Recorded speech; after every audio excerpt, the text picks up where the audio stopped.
Bonjour Elsa, bonjour à tous. La revue Franc-Tireur est en kiosque depuis hier et comme nous en avons pris l'habitude, je vais vous lire l'éditorial que j'y signe et qui, je l'espère, vous donnera envie d'en lire plus. Elle a 13 ans, les cheveux rouges, est habillée comme nombre d'adolescentes de son âge. Mardi 2 avril, Samara est passée à tabac par 3 mineurs devant son collège Arthur Rimbaud à Montpellier, sera plongée dans un coma artificiel 3 jours. Le lendemain, sa mère accuse une jeune fille de 14 ans, scolarisée dans le même établissement depuis près de 2 ans. Elle harcèle sa fille, mécréante, l'injurie-t-elle. C'est elle qui aurait lancé l'appel à se retrouver devant le collège. La mère raconte Samara un peu maquillée et ses tenues à l'européenne quand son agresseuse est voilée. On l'a traitée de karba, ça veut dire pute en arabe. On connaît tout ça par cœur. On sait aussi Sandrine Rousseau, qui n'étonne plus et qui réussit dans un tweet à renvoyer dos à dos, voilées et non voilées. Samara et toutes les femmes ont le droit de s'habiller comme elles le souhaitent, écrit-elle. On connaît son refus d'offenser les islamistes. Le RN, qui n'a pas un début de programme pour lutter contre l'intégrisme, boit du petit lait. Marine Le Pen n'a rien à faire, se régale et accuse l'islamisme qui s'en prend à nos enfants. On est habitué à tout ça, tellement habitué. Ce qui est nouveau, à pleurer, c'est cette mère que l'on sent sous pression, sans doute en service commandé, qui va lire chez Hanouna, ravie de l'exclu, un texte sur son portable, mère du jeudi qui désavoue celle du mardi. Se prétend motivée par l'instrumentalisation de l'extrême droite et raconte une fille pratiquante et pieuse qui ferait la prière 5 fois par jour. Le lendemain, le parquet écarte toute dimension religieuse, blâme les réseaux. Les partisans du déni se réjouissent. Mais voilà que Chemseddine, tabassé pour une histoire d'honneur la même semaine, meurt. Qu'il est difficile, décidément, de rester aveugle longtemps. Elsa et nos auditeurs, vous pourrez lire ce billet dans la revue Franc-Tireur en kiosque cette semaine. Vous y lirez ce billet, mais aussi le franc-parler de Caroline Fourest, bien sûr.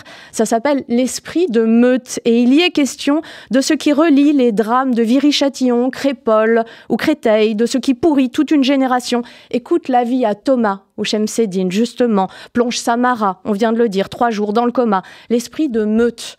Et puis, face à cet esprit de meute, face à l'intégrisme, à l'islamisme, les renoncements des uns et les faux-semblants des autres, quand il faudrait tenir tête vraiment à l'intégrisme, à la meute justement. Caroline Fourest fait le point sur ce qui n'est pas fait et ce qui devrait être fait.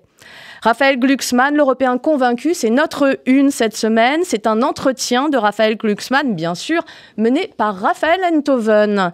Il a le vent en poupe et réunit les espoirs de la gauche républicaine et laïque. Il est aussi le grand bénéficiaire des excès de Mélenchon et du virage à droite de la majorité présidentielle. Ses convictions sont profondes et réelles. Il connaît l'Europe et ses rouages, ses manquements et sa marge de progression. Raphaël Enthoven passe à la question, celui qui ressuscite une gauche européenne et social-démocrate et qui rassemble aujourd'hui 11 à 13% des suffrages dans les sondages. Jordan Bardella, de la fuite dans les idées, lui, il est carrément loin devant dans les sondages concernant l'élection européenne qui approche à grands pas. Mais pourtant, la tête de liste du Rassemblement national snobe les débats. Coquille vide d'idées mais remplie d'orgueil, Benjamin Cyr raconte comment Bardella se prépare déjà au coup d'après. Bataillon complètement perdu, c'est un papier de David Medioni et c'est du naufrage à ciel ouvert, ou plutôt à télé allumée, du président Renaissance de la commission d'enquête sur l'attribution des fréquences TNT dont il nous parle. Le portrait qui fâche est une pépite, triste, effrayante et grave. Au bout de tout, ce portrait, c'est celui de Thomas Porte, l'excité du kéfier. Il est signé par l'excellent Michael Prazan et il nous raconte celui qui était au Proche-Orient l'avant-veille du 7 octobre pour soutenir une ONG liée au Hamas, rien que ça. Député insoumis qui ne cesse d'accabler l'État hébreu depuis. Le complot de la semaine, c'est la transe de Trump et il est signé David Medioni. Encore dans son Face à l'histoire, Jean Garrigue nous évoque la Palestine. Tout ça pour ça, écrit-il, le cliché qui donne la nausée, c'est notre bouillon de culture cette semaine et je vous y compte cette photo qui fait scandale à juste titre depuis que son photographe, soupçonné d'accointance avec le Hamas, a été primé. C'est une photo de l'israélo-allemande Shani Louk, 22 ans, morte et désarticulée, jetée à l'arrière du pick-up de terroristes fiers de leurs faits, le 7 octobre au Festival Nova. Plein de choses encore dans ce numéro 126 de Franc-Tireur et comme chaque semaine, L'éditorial de Raphaël Enthoven, Le Chevalier Gland, où il est question de la volonté abjecte du président de Debout la France, Nicolas Dupont-Aignan, de réclamer une commission d'enquête sur l'association Conspiracy Watch, laquelle fournit un travail admirable sur le site anticomplotiste du même nom, 2 fois contrôlé, les enquêtes ayant toujours conclu à la gestion exemplaire de l'association.